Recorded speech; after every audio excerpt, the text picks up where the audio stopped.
Well, there's Ellington, Gil Evans, of course, and Monk, of course. But Mingus I was slow to come to. And part of it was because when I did see him, it wasn't just seeing him on stage, but when I was in places where he was around, his presence terrified me, and I would back away from it. And I remember being on the same bill as him, which was an honor, at the Berlin Jazz Festival. I think it was 1976.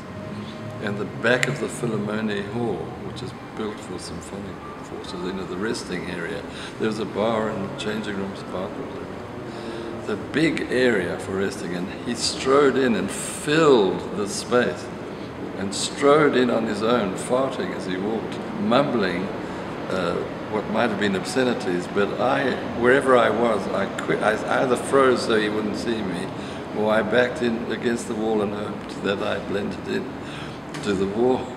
But this is the effect I've had him. So how am I going to have a good... I had no way I was going to go and talk to him. He would have, I would have melted like that. That happens on computers.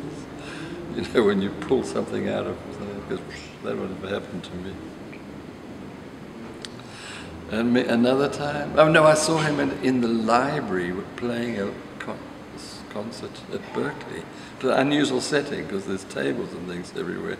But fortunately there were big pillars in the middle of the room, and I was able to hide behind one of them and kind of peek around and watch. Because then I could be quite close to him. It's literally a few yards. But I mean, as I'm saying this to you, I'm sure there are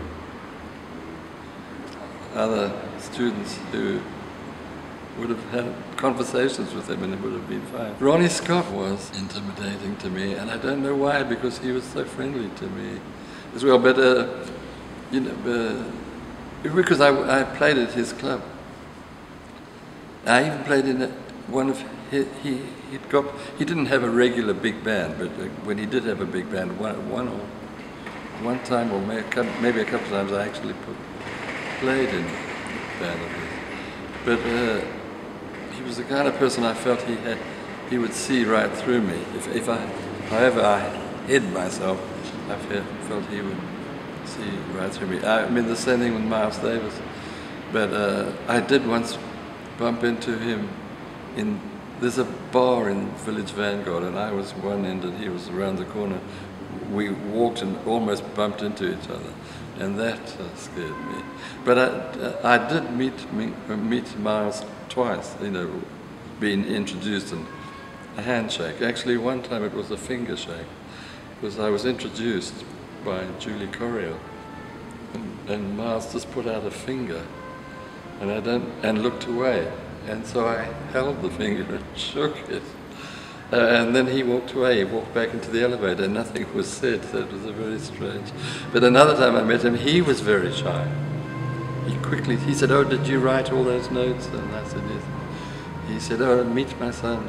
And he turned around and there was a whole slew of people with him, and he said, "This is my son." But that's the only contact I have. So I kind of feel my feeling intimidation was unfounded.